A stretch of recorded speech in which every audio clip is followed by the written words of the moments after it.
Never blame to anyone in your life. ମନେ ରଖନ୍ତୁ, ଭଲ ଲୋକ ଆପଣଙ୍କୁ ଖୁସି ଦେଇଯିବେ, ଖରାପ ଲୋକ ଆପଣଙ୍କୁ କିଛି ଶିକ୍ଷା ଦେଇଯିବେ। ବହୁତ ଭଲ ଲୋକ ଆପଣଙ୍କ ଜୀବନରେ ସ୍ମୃତି ହୋଇ ରହିଯିବେ, ଆଉ ବହୁତ ଖରାପ ଲୋକ ଜୀବନ ବଞ୍ଚିବାର ଠିକ୍ ଶୈଳୀ କ'ଣ ବତେଇ ଦେଇଯିବେ। ଭାଇ, ଏଠି କାହା ଉପରେ ନିର୍ଭର ରୁହ ନାହିଁ। ନିଜ କାମ ନିଜେ କର, ଏକା କର। କାହାକୁ ଖୋସାମତ କରି ସମ୍ମାନ ହରାଅନି, କାହିଁକି ନା ଲୋକ ଏଠି କେବଳ ସାନ୍ତ୍ୱନା ଦିଅନ୍ତି, ଶାନ୍ତି ନୁହେଁ। ନିଜ ଲୋକ ହିଁ ଘର ଭାଙ୍ଗନ୍ତି, କାରଣ ବାହାର ଲୋକ ବା କେମିତି ଜାଣିବ ଘରର କେଉଁ କାନ୍ଥ ଶକ୍ତ ଅଟେ ଆଉ କେଉଁ କାନ୍ଥ ଦୁର୍ବଳ ଅଟେ। ଧନ ବାଣ୍ଟ, ଜ୍ଞାନ ବାଣ୍ଟ, କିନ୍ତୁ ନିଜ ଦୁଃଖ କି ଦୁର୍ବଳତା ନୁହେଁ। କାରଣ କିଛି ଲୋକ ସୁଯୋଗ ପାଇଲେ ତୁମ ଦୁର୍ବଳତାକୁ ନେଇ ଉପହାସ କରିବେ, ଆଉ ସମୟ ଆସିଲେ ଆଘାତ କରିବେ। ହ୍ୱାଟ୍ସଆପ୍ କି ଫେସବୁକ୍ରେ ଷ୍ଟାଟସ୍ ଚେଞ୍ଜ କଲେ ଆପଣଙ୍କର ଜୀବନ ଚେଞ୍ଜ ହୋଇଯିବ ନାହିଁ। ନିଜ ବର୍ତ୍ତମାନର ଷ୍ଟାଟସ୍କୁ ଚେଞ୍ଜ କଲେ ନିଶ୍ଚୟ ଜୀବନ ଚେଞ୍ଜ ହୋଇଯିବ।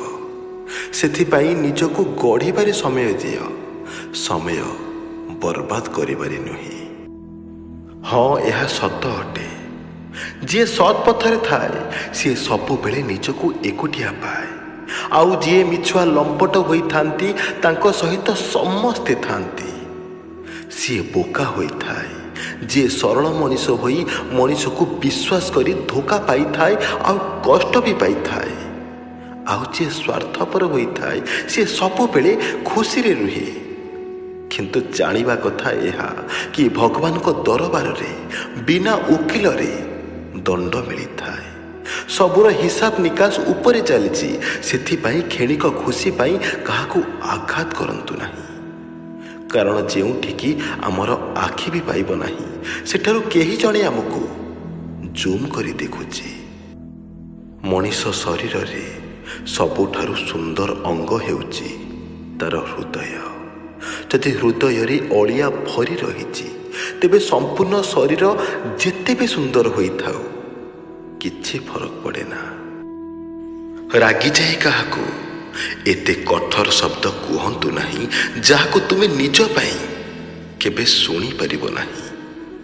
ରାଗ ତ କିଛି ସମୟ ପାଇଁ ଆସିଥାଏ, କିନ୍ତୁ ରାଗରେ କୁହାଯାଇଥିବା କଥାଟି ସବୁଦିନ ପାଇଁ ମନେ ରହିଯାଏ।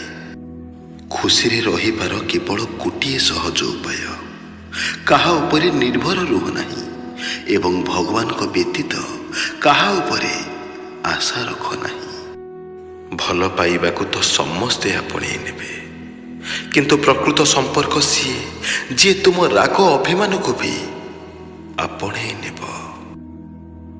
ପ୍ରଶଂସା ଯେତେ କଲେ ଚଳିବ, ହେଲେ ଅପମାନ ଦେଖି ଚାହିଁକି କର, କାରଣ ଉପରେ କେହି ଜଣେ ପ୍ରଶଂସା ଦେଉ କି ନ ଦେଉ, ହେଲେ ଅପମାନର ମୂଲ୍ୟ ଶୁଦ୍ଧ ସହ ଫେରେଇଥାଏ। ଯଦି ନିଜର କିଏ ଆଉ ପର କିଏ ଏବେ ଚିହ୍ନିବାକୁ ଚାହୁଁଛନ୍ତି, କିଏ ପସନ୍ଦ କରୁଛନ୍ତି ନା କେବଳ ସ୍ୱାର୍ଥ ପାଇଁ ନିଜର କହି ହେଉଛନ୍ତି ଜାଣିବାକୁ ଚାହୁଁଛନ୍ତି, ତେବେ କିଛି ଦିନ ପାଇଁ କଥା ହେବା ବନ୍ଦ କରିଦିଅନ୍ତୁ। ଦେଖିବେ ଯିଏ ନିଜର, ଯିଏ ଆପଣଙ୍କୁ ପସନ୍ଦ କରନ୍ତି ସିଏ ଆପଣଙ୍କ ସହ କଥା ନ ହୋଇ ରହିପାରିବ ନାହିଁ। ଆଉ ଯିଏ କେବଳ ନାକୁ ମାତ୍ର ନିଜର, ଆପଣଙ୍କୁ ପସନ୍ଦ କରନ୍ତି ନାହିଁ, କେବଳ ସ୍ୱାର୍ଥ ପାଇଁ ନିଜର କହି ହୁଅନ୍ତି, ସିଏ ଆପେ ଆପେ ଆପଣଙ୍କ ସାମ୍ନାରେ ଧରା ପଡ଼ିଯିବେ।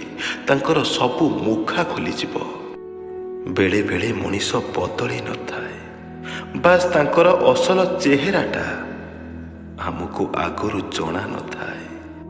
ଇଜ୍ଜତ ଓ ସମ୍ମାନ ଅଜବ ଜିନିଷ। କେହି କାହାକୁ ଦିଅନ୍ତୁ ବା ନ ଦିଅନ୍ତୁ, କିନ୍ତୁ ସମସ୍ତେ ସମସ୍ତଙ୍କ ଠାରୁ ଆଶା କରିଥାନ୍ତି। ଜନ୍ମରୁ କେହି କାହାର ଶତ୍ରୁ କି ମିତ୍ର ହୋଇନଥାନ୍ତି।